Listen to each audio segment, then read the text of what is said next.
시청자 여러분 안녕하세요. 문경환입니다. 천안함의 진실 6번째 시간입니다. 신상철 대표님은 천안함 사고가 좌초 후 충돌 이렇게 두 단계로 일어났다 이렇게 이야기하셨는데요. 오늘은 충돌에 대해서 이야기를 해보겠습니다. 안녕하세요. 안녕하세요. 대표님은 어떻게 해서 천안함이 좌초 후 충돌이다 이렇게 결론을 내리셨나요? 초기에 충돌을 상상한 사람은 아무도 없었을 겁니다. 왜냐하면 충돌이라는 것 자체가 상대방이 존재하는 거잖아요. 그렇죠. 그러면 만약에 선박 사고가 났는데 누군가와 충돌을 했다면 누구와 충돌을 했는지 또 상대편도 손상을 입었는지 여부 살았는지 죽었는지 그러한 모든 것이 나와야 되잖아요. 네. 근데 천안함 사건에서는 전혀 그러한 것이 언급이 안 됐단 말이죠. 그러니 어느 누구도 충돌의 가능성이나 충돌에 대해서 생각하지 못했는데 이 사건을 처음에 들여다보니까 계속 미스테리가 생기는 거예요. 네. 어떤 형태든 폭발의 증거가 없는데 계속 폭발로 이야기하는 부분도 그렇지만 좌초의 증거가 명백한데도 좌초에 대해서는 얘기를 안 했죠. 네.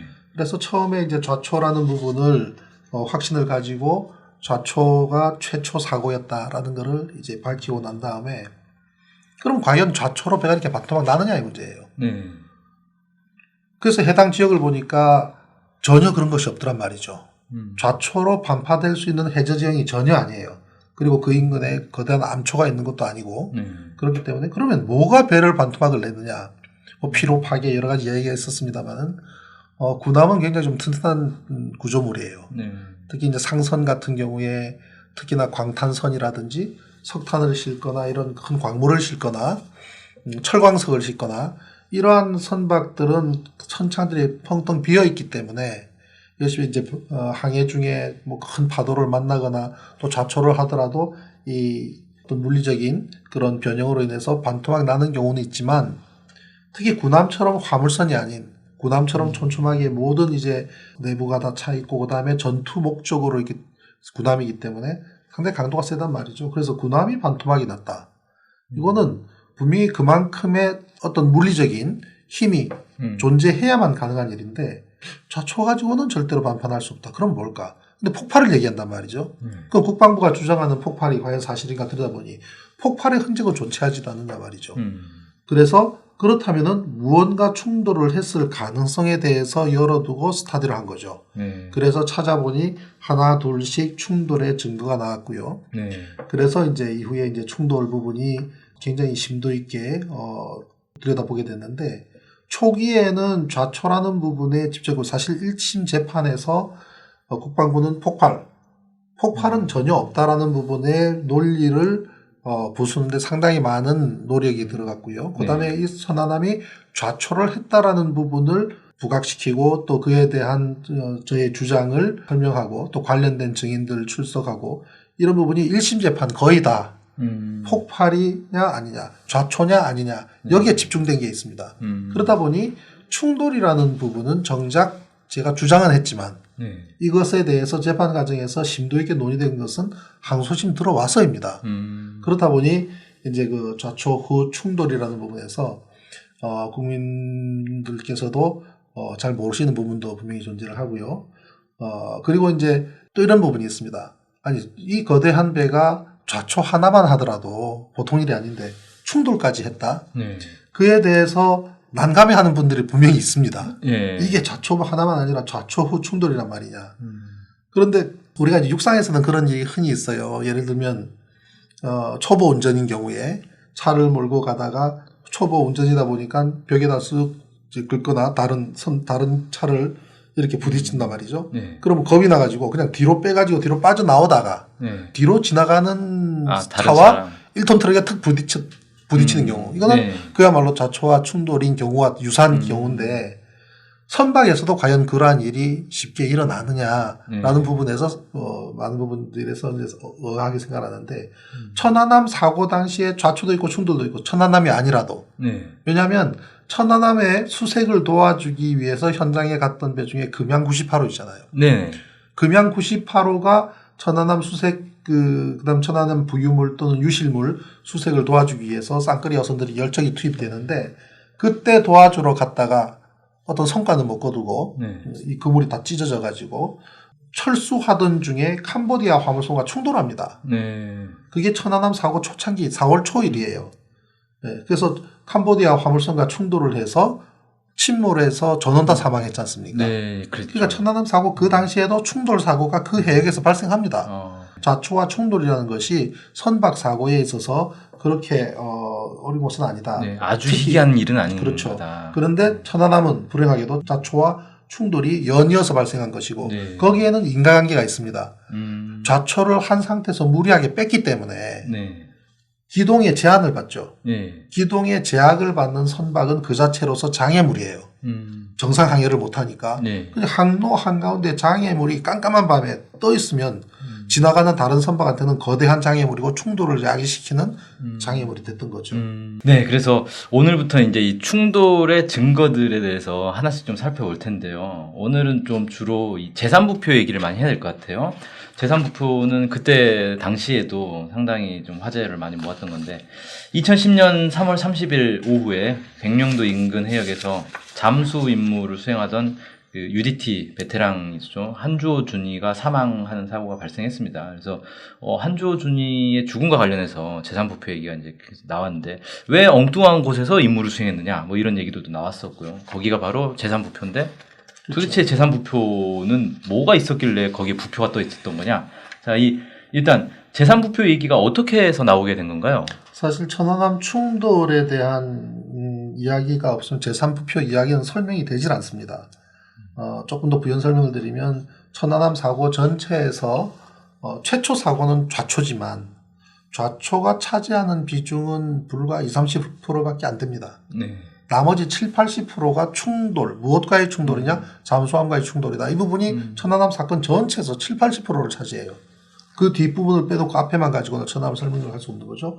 그래서 사실 제3의 부표라는 부분이 의구심이 들었던 충돌에 대한 의구심이 들었던 부분을 확정 지어줄 수 있는 중요한 증거가 되었는데요. 그 제3부표라는 명칭은 KBS 기자들이 명칭을 붙인 겁니다. 네. 누군가가 이건 제3의 부표다라고 한 것도 아니고 KBS 기자분들이 제3의 부표라는 이름을 붙였는데 3월 말에 한주호 준이가 사망을 하잖아요. 네. 국방부에서는 함수에서 작업을 하다가 사망을 했다라고 주장을 합니다. 거짓말이죠, 그건. 네. 그래서 KBS 기자 3분이 황현택 기자, 그 다음에 최영윤 기자, 이병도 기자 이 3분의 기자가 백령도로 들어가요. 백령도에 들어가서 한주호 준이가 사망하게 된 과정에 대한 취재를 시작을 합니다. 그러다 보니 거기에 그때 그 당시에 UDT 예비역 UDT들이 수색을 도와주기 위해서 백령도에 들어와 왔었어요. 들어와 있었는데 그분들을 만나서 취재를 하기 시작을 한 겁니다. 그래서 이제 이 KBS 기자들이 UDT 대원들이 머무는 곳에 KBS 기자분들이 함께 머물어요. 그러면서 형님 동생 하면서 같이 이제 지내고 그러면서 어떤 일이 있는지 어떤 부분에 지금 진행되고 있는지를 취재를 하기 시작을 했는데 UDT 분들이 들락날락 하는 곳에 거기는 함수 함유와 관계없는 부분에 자꾸 들락날락 하는 것을 알게 된 겁니다. 처음에 거기 갔을 때는 어디가 함수인지 어디가 함민지 몰라요. 그냥 바다만 있기 때문에 네. 뭐 그냥 부위 하나씩만 덩그러니 있지 그 안에 뭐가 아무것도 없기 때문에 그러던 어느 날 크레인이 들어와요. 함수 쪽에는 함수 크레인이 들어오고 함쪽에 함미 크레인이 들어오는데 UDT 대원들이 작업하던 곳이 아닌 곳에 크레인이 들어오더라는 거예요. 이 기자들이. 그래서 의문을 갖습니다. 아니 함수는 저쪽에 있고 함미는 저쪽에 있는데 왜 요 앞에 용트림 바위 앞에 자꾸 들락날락 했느냐라고 물어요. 그러니까 UDT 대원들은 거기가 함수라 그래요.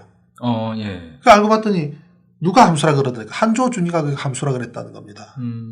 그럼 거기 뭐가 있냐 이렇게 시커먼 구조물이 있더라는 겁니다. 그래서 들어가 봤더니 시커먼 구조물이 있고 안에 해치로 들어가니 뭐 소황 호수가 얽혀 있고 뭐 그렇다는 거죠. 그래서 그때부터 KBS 기자들은 그럼 여기서 한주호 준이가 사망했냐? 여기서 사망했다는 거죠. 그러면 이 부표는 함수도 아니고 한미도 아닌 곳에 또 하나의 부표가 있어서 제3의 부표라는 이름을 KBS 기자들이 명칭을 붙인 겁니다. 그리고 여기에서 한주호 준이가 사망을 했기 때문에 한주호 준이 다른 곳에서 숨졌다라는 보도를 특종 보도를 합니다. 네. 그래서 이제 그것이 이제 보도가 되고 논란이 일게 되죠. 함수가 아닌 곳에서 한주호 준이가 사망했다고 하니 그럼 그 밑에 있는 물체는 뭐냐? 시커먼 물체. 천안함 함수는 나중에 그 가라앉은 걸 보면 90도 옆으로 누워 있었습니다. 네. 90도 옆으로 누워 있었지만 제3의 부표 아래에 가라앉는 물체는 비스듬하게 누워 있습니다. 그 다음에 길이로 봤을 때 대략 한 60m 정도의 길이가 된다니 천안함과도 전혀 관계없어요. 네. 함수는 47m, 한미는 38m이기 때문에 60m 정도의 구조물하고는 전혀 관계가 없죠. 그래서 이 물체가 무엇이냐라는 부분이 미스테리한 것이고 그다음 제3의 부표 아래 가라앉은 물체가 결국 그것이 구조 자체가 잠수함이라는 것도 이후에 밝혀지게 됩니다. 그 당시에 UDT 대원으로 도와줬던 이현규 대원도 법정에 나왔을 때에 제가 여러 가지 종류의 해치를 가지고 물어봤어요. 어떤 해치를 봤느냐. 잠수함에서 쓰는 그런 해치를 지목을 했습니다. 천안함 함수 같은 경우는 사각문들이 사람이 서서 다닐 수 있는 사각문들이 여기저기 많이 있어요. 네. 굳이 해치에 들어갈 필요도 없고요. 네. 그래서 이제 그 제3의 부표 아래에 그러한 미상의 물체가 가라앉아 있었다. 그때부터 굉장히 이제 이 사건 자체가 급물살을 타게 되고 거기에 있는 그 제3의 부표 아래에 가라앉는 물체를 건지거나 그 안에 있는 여러 가지 장비들을 또는 그 안에서 또 사고가 발생했기 때문에 그곳에 있었던 거기도 희생자들이 많이 발생했을 거 아니겠습니까? 네. 그걸 수습하는 그 일에 우리 군과 그다음에 미군이 전력 질주를 했던 겁니다. 네. 미 해군은 미 칠함대는 천안함 사건 내내 굉장히 많은 인력이 거기 와서 많은 일을 했죠. 그러나 천안함을 위해서 한 일은 딱 하나.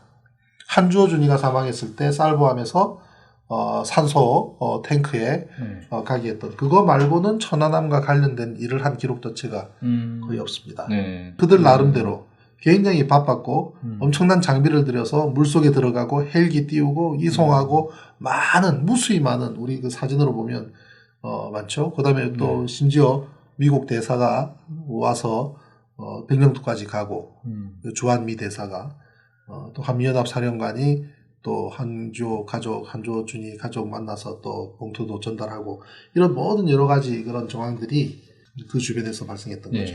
근데 그 KBS가 이제 그 기자들이 특종을 한 거잖아요. 근데 이 특종 보도가 사실 이제 하루 만에 사이트에서 내려갔고 기자들도 뭐 징계받다 이런 얘기도 있었는데요. 그렇죠. 이제 제3의 부표에 대한 보도를 하고 한주호 준이가 다른 곳에서 숨졌다고 하니 함수 쪽에서 작업을 하다 숨졌다고 말한 국방부가 사실이 아니다라고 말하고 또 이제 압력을 가하죠. KBS 쪽에 압박을 가하고 또 방통위에 제소까지 합니다.